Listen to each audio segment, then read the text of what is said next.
प्राचीन भारतीय इतिहास के निर्धारण में साहित्यिक स्रोतों के महत्व का मूल्यांकन कीजिए। प्राचीन भारतीय इतिहास के निर्धारण में साहित्यिक स्रोतों का अत्यंत महत्वपूर्ण स्थान है। ये स्रोत, जो धार्मिक ग्रंथों, महाकाव्यों, काव्यों, नाटकों और शिलालेखों के रूप में प्राप्त होते हैं, भारत के प्राचीन समय की राजनीतिक, सामाजिक, सांस्कृतिक और धार्मिक जीवन की गहरी झलक प्रदान करते हैं। इनका महत्व निम्नलिखित बिंदुओं के माध्यम से मूल्यांकित किया जा सकता है। 1. धार्मिक ग्रंथ। धार्मिक ग्रंथ जैसे वेद, उपनिषद, पुराण और महाभारत तथा रामायण जैसे महाकाव्य प्राचीन भारतीय इतिहास के सबसे पुराने साहित्यिक स्रोतों में से है। ऋग्वेद, जो विश्व की सबसे पुरानी रचनाओं में से एक है, प्रारंभिक आर्य सभ्यता के सामाजिक ढांचे, धार्मिक प्रथाओं और भौगोलिक ज्ञान के बारे में महत्वपूर्ण जानकारी प्रदान करता है। उपनिषद, धार्मिक जीवन के साथ साथ भारत के सांस्कृतिक और बौद्धिक इतिहास को भी प्रभावित करने वाले दार्शनिक दृष्टिकोण प्रस्तुत करते हैं। पुराण, यद्यपि बाद में रचित हुए, किंवदंतियों, राजाओं की वंशावलियों और वंशों के विवरणों को समाहित करते हैं, जो इतिहासकारों को प्राचीन भारत के राजनीतिक इतिहास का पता लगाने में सहायता करते हैं। ये ग्रंथ, यद्यपि पौराणिक है, लेकिन इनमें ऐतिहासिक तथ्यों के अंश धार्मिक कथाओं के साथ मिश्रित होते हैं। 2. महाकाव्य। महाभारत और रामायण, यद्यपि मुख्य रूप से महाकाव्यात्मक आख्यान है, फिर भी ये ऐतिहासिक स्रोतों के रूप में समृद्ध है। महाभारत अपनी विस्तृत भौगोलिक विवरणों, सामाजिक मानदंडों और राजनीतिक परिदृश्यों के साथ प्रारंभिक भारतीय राज्यों और उनके आपसी संबंधों की झलक प्रदान करता है। इसी प्रकार रामायण भी प्राचीन भारत के सामाजिक और सांस्कृतिक जीवन, विशेष रूप से राजसत्ता की आदर्श भूमिकाओं और धर्म, कर्तव्य नैतिकता के सिद्धांतों के विकास पर प्रकाश डालता है। दोनों महाकाव्य राजसत्ता की ऐतिहासिक अवधारणा, सामाजिक संगठन में कबीले और जाति की भूमिका और समय के साथ धार्मिक और नैतिक मूल्यों के विकास को समझने के लिए महत्वपूर्ण है। 3. संस्कृत साहित्य। संस्कृत नाटक और काव्य, जैसे कालिदास की रचनाएं, उनके समय के सांस्कृतिक और सामाजिक परिवेश को समझने के लिए महत्वपूर्ण है। कालिदास के अभिज्ञान शाकुंतलम और मेघदूत जैसे कार्यों में शाही दरबार के जीवन, शासन के स्वरूप और विभिन्न क्षेत्रों और लोगों के बीच परस्पर संबंधों के बारे में विवरण मिलते हैं। इसके अलावा कौटिल्य का अर्थशास्त्र प्राचीन भारत के राजनीतिक और आर्थिक इतिहास को पुनर्निर्मित करने के लिए अमूल्य है। अर्थशास्त्र राज्य और अर्थशास्त्र पर सबसे पुराने ग्रंथों में से एक है, जो प्रशासनिक व्यवस्था, कराधान, व्यापार, कूटनीति और सैन्य रणनीति के बारे में जानकारी प्रदान करता है। 4. बौद्ध और जैन ग्रंथ। बौद्ध ग्रंथ जैसे त्रिपिटक और जैन ग्रंथ जैसे आगम प्राचीन भारत के धार्मिक और सामाजिक गतिशीलता को समझने के लिए महत्वपूर्ण है, विशेष रूप से महाजनपदों और मौर्य साम्राज्य के समय में। ये ग्रंथ बौद्ध धर्म और जैन धर्म के प्रसार, बुद्ध और महावीर के जीवन और उन सामाजिक राजनीतिक संदर्भों का विवरण प्रदान करते हैं जिनमें ये धर्म फले फूले। सम्राट अशोक के शिलालेख, जो भारतीय उपमहाद्वीप में कई स्थानों पर मिले हैं, भी ऐतिहासिक जानकारी का एक महत्वपूर्ण स्रोत है। ये अशोक के बौद्ध धर्म के प्रसार और उनके नैतिक और प्रशासनिक नीतियों को दर्शाते हैं। 5. चुनौतियां और सीमाएं। साहित्यिक स्रोतों की अमूल्यता के बावजूद उनमें कई चुनौतियां हैं। इनमें से कई ग्रंथ धार्मिक या पौराणिक हैं, जिससे ऐतिहासिक तथ्यों को धार्मिक या प्रतीकात्मक सामग्री से अलग करना कठिन हो जाता है। सटीक तिथियों की अनुपस्थिति, अतिशयोक्ति की प्रवृत्ति और बाद के परिवर्धनों का प्रभाव इतिहासकारों के लिए चुनौतियां पैदा करता है। इसके अलावा इन ग्रंथों के लिखित रूप में आने से पहले मौखिक परंपरा पर निर्भरता से यह समझना मुश्किल हो जाता है कि समय के साथ सामग्री में कितना बदलाव हुआ है। 6. तुलनात्मक विश्लेषण। साहित्यिक स्रोतों की सीमाओं को कम करने के लिए इतिहासकार इन्हें पुरातात्विक साक्ष्यों, शिलालेखों और विदेशी विवरणों के साथ तुलना करते हैं। उदाहरण के लिए, अर्थशास्त्र में वर्णित विवरणों की तुलना शहरी योजना और मुद्रा के पुरातात्विक प्रमाणों से की जाती है। इसी तरह भारत के बारे में 4वीं शताब्दी ईसा पूर्व में लिखने वाले यूनानी इतिहासकार मेगस्थनीज के विवरण भारतीय स्रोतों से तुलना के लिए बाहरी दृष्टिकोण प्रदान करते हैं। निष्कर्ष। साहित्यिक स्रोत प्राचीन भारतीय इतिहास के पुनर्निर्माण के लिए अपरिहार्य है। ये जीवन के विभिन्न पहलुओं पर समृद्ध जानकारी प्रदान करते हैं, जैसे कि धर्म और दर्शन से लेकर राजनीति और अर्थशास्त्र तक। इनकी सीमाओं के बावजूद जब इन्हें सावधानीपूर्वक विश्लेषण और अन्य स्रोतों के साथ पुष्ट किया जाता है, तो ये ग्रंथ भारतीय उपमहाद्वीप की उस सभ्यता की गहरी समझ प्रदान करते हैं जिसने एशिया के बड़े हिस्सों को प्रभावित किया। प्रायद्वीपीय भारत के समाज पर व्यापार और शहरीकरण के प्रभाव की चर्चा कीजिए। प्रारंभिक प्रायद्वीपीय भारत में व्यापार और शहरीकरण ने समाज, अर्थव्यवस्था और सांस्कृतिक जीवन पर गहरा प्रभाव डाला। इस अवधि में, जो लगभग 600 ईसा पूर्व से 300 ईस्वी तक फैली हुई है, क्षेत्र में आंतरिक और बाह्य व्यापार के विकास के साथ साथ शहरी केंद्रों का उदय हुआ, जिसने नए सामाजिक और राजनीतिक ढांचे को जन्म दिया। व्यापार का विकास। प्रारंभिक प्रायद्वीपीय भारत का व्यापार उसके भौगोलिक स्थिति के कारण अत्यंत महत्वपूर्ण था, जो इसे भूमध्य सागर, फारस की खाड़ी, दक्षिण पूर्व एशिया और चीन जैसे दूरस्थ क्षेत्रों के साथ संपर्क में लाता था। इस क्षेत्र के तटीय हिस्सों में मसाले, रत्न, मोती और वस्त्र जैसी मूल्यवान वस्तुओं का उत्पादन होता था, जिनकी अंतर्राष्ट्रीय बाजारों में बड़ी मांग थी। आंतरिक क्षेत्र, विशेषकर दक्कन का पठार, कृषि उत्पादों, लोहे और अन्य धातुओं का केंद्र था, जो व्यापार गतिविधियों को और प्रोत्साहित करता था। समुद्री प्रौद्योगिकी में हुई प्रगति, जैसे कि बेहतर जहाजों का निर्माण और मानसून हवाओं का ज्ञान, ने समुद्री यात्रा को अधिक पूर्वानुमानित और कुशल बना दिया। अरिकमेडु, कावेरीपट्टिनम और मुजिरिस जैसे बंदरगाह व्यापार के प्रमुख केंद्र बन गए, जहां दूर दूर से व्यापारी आते थे। ये बंदरगाह केवल वस्तुओं के आदान प्रदान के केंद्र नहीं थे, बल्कि विभिन्न संस्कृतियों, भाषाओं और विचारों के संगम स्थल भी थे। शहरीकरण और उसका प्रभाव। व्यापार गतिविधियों में वृद्धि का शहरीकरण पर सीधा प्रभाव पड़ा।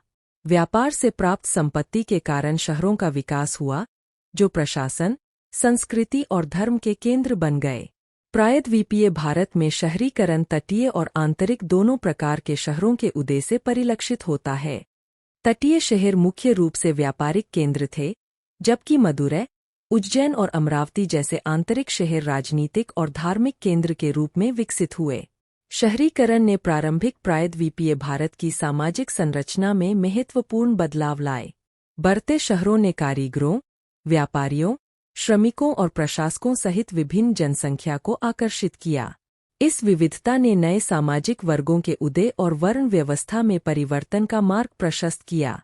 व्यापारी वर्ग, जिसे वैश्य कहा जाता था, ने व्यापार और धन पर अपने नियंत्रण के कारण प्रमुखता प्राप्त की।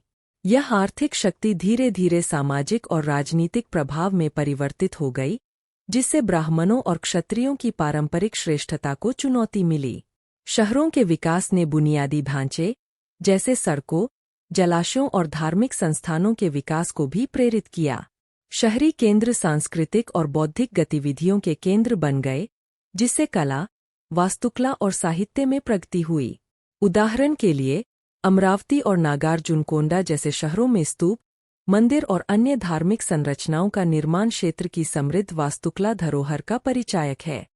इन शहरी केंद्रों ने बौद्ध धर्म और जैन धर्म के प्रसार में भी महत्वपूर्ण भूमिका निभाई, जो इस अवधि के दौरान बड़े पैमाने पर फैलने लगे थे। आर्थिक और राजनीतिक प्रभाव। व्यापार और शहरीकरण से उत्पन्न आर्थिक समृद्धि के दूरगामी राजनीतिक प्रभाव भी थे। व्यापार से उत्पन्न धन ने स्थानीय शासकों और राजवंशों को अपनी शक्ति को सुदृढ़ करने और अपने क्षेत्रों का विस्तार करने में सहायता की। सतवाहन, जिन्होंने इस अवधि के दौरान प्रायद्वीपीय भारत के अधिकांश हिस्से पर शासन किया, ने व्यापार मार्गों पर अपने नियंत्रण का लाभ उठाकर एक मजबूत और स्थिर साम्राज्य स्थापित किया। उन्होंने सिक्के जारी किए, बुनियादी ढांचे का निर्माण किया और कला और संस्कृति को संरक्षण दिया, जो एक समृद्ध अर्थव्यवस्था का प्रतीक थे। इसके अलावा, व्यापार मार्गों और शहरी केंद्रों पर नियंत्रण के लिए प्रतिद्वंद्वी राज्यों के बीच प्रतिस्पर्धा ने क्षेत्र के राजनीतिक परिदृश्य को आकार दिया। व्यापार नेटवर्क पर प्रभुत्व स्थापित करने की इच्छा ने गठबंधन और संधियों को प्रेरित किया, जिससे प्रायद्वीपीय भारत में राजनीतिक संबंधों का एक जटिल जाल बन गया। निष्कर्ष। व्यापार और शहरीकरण ने प्रारंभिक प्रायद्वीपीय भारत को आर्थिक समृद्धि और सांस्कृतिक गतिशीलता के क्षेत्र में परिवर्तित करने में महत्वपूर्ण भूमिका निभाई। व्यापार नेटवर्क के विकास ने शहरी केंद्रों के उदय को प्रेरित किया, जिसने सामाजिक संरचनाओं, राजनीतिक शक्ति और सांस्कृतिक विकास को प्रभावित किया। इस अवधि ने क्षेत्र के बाद के ऐतिहासिक विकास के लिए आधारशिला रखी, जिससे प्रारंभिक प्रायद्वीपीय भारत भारतीय उपमहाद्वीप के इतिहास का एक महत्वपूर्ण अध्याय बन गया। मौर्य शासन की स्थापना में सहायक प्रमुख घटनाओं को रेखांकित कीजिए। मौर्य शासन की स्थापना में सहायक प्रमुख घटनाएं निम्नलिखित है। 1. नंद वंश का पतन। नंद वंश, जो मगध पर शासन कर रहा था, अत्यधिक समृद्धि और विशाल सेना के बावजूद अपनी दमनकारी नीतियों के कारण अलोकप्रिय हो गया था। इस असंतोष ने शासन परिवर्तन की पृष्ठभूमि तैयार की। 2. सिकंदर का आक्रमण। 327 से 325 ईसा पूर्व सिकंदर महान के उत्तर पश्चिमी भारत पर आक्रमण ने क्षेत्र को बाहरी खतरों के प्रति संवेदनशील बना दिया, जिससे स्थानीय शासक कमजोर हो गए और शक्ति का शून्य उत्पन्न हुआ। यद्यपि सिकंदर का अभियान अल्पकालिक था, इसने क्षेत्र में अस्थिरता पैदा की, जिससे नए शक्तियों का उदय हुआ। 3. चंद्रगुप्त मौर्य का उदय। चंद्रगुप्त मौर्य ने अपने गुरु और रणनीतिकार चाणक्य के मार्गदर्शन में नंद वंश के पतन का लाभ उठाया। लगभग 321 ईसा पूर्व चंद्रगुप्त ने अंतिम नंद शासक धनानंद को पराजित कर मौर्य साम्राज्य की स्थापना की, जिससे एक नए युग की शुरुआत हुई। 4. सत्ता का विस्तार। मगध पर नियंत्रण स्थापित करने के बाद चंद्रगुप्त ने शेष ग्रीक शासकों को हराकर अपने साम्राज्य का विस्तार किया और उत्तरी और मध्य भारत पर अपना शासन स्थापित किया। उनके शासन ने एक विशाल और एकीकृत भारतीय साम्राज्य का समेकन किया। 5. सेल्यूकस के साथ संधि। 305 ईसा पूर्व चंद्रगुप्त ने सेल्यूकस प्रथम निकेटर को पराजित कर अफगानिस्तान और पाकिस्तान के कुछ हिस्सों सहित कई क्षेत्रों को मौर्य साम्राज्य में मिला लिया। इस संधि में एक विवाह गठबंधन भी शामिल था, जिससे मौर्य शक्ति और मजबूत हुई। 6. आंतरिक प्रशासन। चाणक्य के मार्गदर्शन में चंद्रगुप्त ने केंद्रीकृत प्रशासन, कुशल नौकरशाही और मजबूत सेना की स्थापना की, जिसने लगभग 150 वर्षों तक चलने वाले एक स्थिर और समृद्ध साम्राज्य की नींव रखी। परिपक्व हड़प्पा सभ्यता में शहरीकरण की प्रमुख विशेषताओं का वर्णन कीजिए। परिपक्व हड़प्पा सभ्यता 2600 से 1900 ईसा पूर्व की शहरीकरण की प्रमुख विशेषताएं अत्यधिक उन्नत और संगठित थीं। हड़प्पा शहरों में उत्कृष्ट शहरी नियोजन देखा गया, जहां सड़कों को एक व्यवस्थित ग्रिड पैटर्न में बसाया गया था। शहरों को गर और निचले नगर में विभाजित किया गया था, जहां गर उच्च प्रशासनिक और धार्मिक केंद्र के रूप में कार्य करता था, जबकि निचले नगर में सामान्य निवासियों का निवास था। वास्तुकला में मानकीकृत पक्की ईंटों का प्रयोग किया गया, जो पूरे सभ्यता में एकरूपता का प्रतीक था। जल निकासी प्रणाली अत्यधिक उन्नत थी, जिसमें मुख्य सड़कों के साथ ढकी हुई नालियां और घरों में स्नानागार शामिल थे, जो स्वच्छता पर जोर देते थे। आर्थिक गतिविधियों में शिल्प उत्पादन और व्यापार का महत्वपूर्ण स्थान था। हड़प्पाई लोग कुशल कारीगर थे और उन्होंने कार्नेलियन मनके, बर्तन और वस्त्र जैसे उत्पादों का निर्माण और व्यापार किया। उनका व्यापार नेटवर्क व्यापक था, जो मेसोपोटामिया जैसे दूरस्थ क्षेत्रों तक फैला हुआ था। सामाजिक संगठन में मानकीकरण और केंद्रीकरण की उच्च स्तर की प्रथा देखने को मिलती है, हालांकि सामाजिक विभाजन के प्रमाण सूक्ष्म थे। सिंधु लिपि का प्रयोग व्यापार और प्रशासनिक उद्देश्यों के लिए किया जाता था, हालांकि इसे अभी तक पढ़ा नहीं जा सका है। धार्मिक और सांस्कृतिक प्रथाओं का संकेत मूर्तियों, ताबीजों और धार्मिक स्थलों से मिलता है, लेकिन विशाल स्मारकीय संरचनाओं का अभाव एक अधिक समतावादी समाज का संकेत देता है। 6ठी शताब्दी BC में नवीन धार्मिक विचारों के उदय में लिए उत्तरदायी कारकों की विवेचना कीजिए। 6ठी शताब्दी BCE में नवीन धार्मिक विचारों के उदय के लिए कई महत्वपूर्ण कारक उत्तरदायी थे। 1. सामाजिक असंतोष। जाति प्रणाली की कठोरता और ब्राह्मणों के वर्चस्व ने समाज में असमानताएं और असंतोष पैदा किया।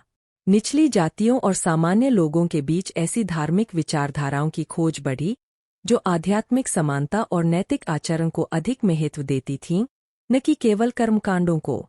2. आर्थिक परिवर्तन। व्यापार और वाणिज्य के विकास, विशेष रूप से शहरी केंद्रों में एक समृद्ध व्यापारी वर्ग का उदय हुआ। यह वर्ग महंगे और समयसाध्य वैदिक अनुष्ठानों की प्रासंगिकता पर सवाल उठाने लगा और उन धर्मों की ओर आकर्षित हुआ जो नैतिक जीवन और सादगी का समर्थन करते थे। 3 राजनीतिक कारक, नए राज्यों और गणराज्यों के उदय ने एक ऐसा वातावरण तैयार किया जहां शासक वैकल्पिक विचारधाराओं के प्रति अधिक खुला व्यवहार रखते थे, जो विविध जनसंख्या को एकजुट कर सके और पारंपरिक ब्राह्मणवादी व्यवस्था को चुनौती दे सके। 4 बौद्धिक जागरण। इस काल में बौद्धिक और दार्शनिक जागरण हुआ, जिसमें लोगों ने वेदों की प्रामाणिकता और अनुष्ठानों की प्रभावशीलता पर सवाल उठाए। चिंतक और दार्शनिक जीवन के मौलिक प्रश्नों के उत्तर खोजने लगे, जिससे नए सिद्धांतों का उदय हुआ जो व्यक्तिगत नैतिकता और दुखों से मुक्ति पर केंद्रित थे। 5 धार्मिक सुधार। जटिल और कठोर वैदिक अनुष्ठानों से असंतोष ने सरल और अधिक सुलभ उपासना विधियों की मांग को जन्म दिया। महावीर और बुद्ध जैसे नेताओं ने ऐसे मार्ग प्रस्तुत किए जो कर्मकांडों की बजाय व्यक्तिगत आचरण, ध्यान और अहिंसा पर जोर देते थे। इन सभी कारकों ने मिलकर बौद्ध धर्म, जैन धर्म और अन्य नवीन धार्मिक आंदोलनों के उदय में महत्वपूर्ण भूमिका निभाई, जिन्होंने पारंपरिक धार्मिक व्यवस्था को चुनौती दी और आध्यात्मिक पूर्ति के वैकल्पिक। भारत के प्रमुख पुरातात्विक स्थल।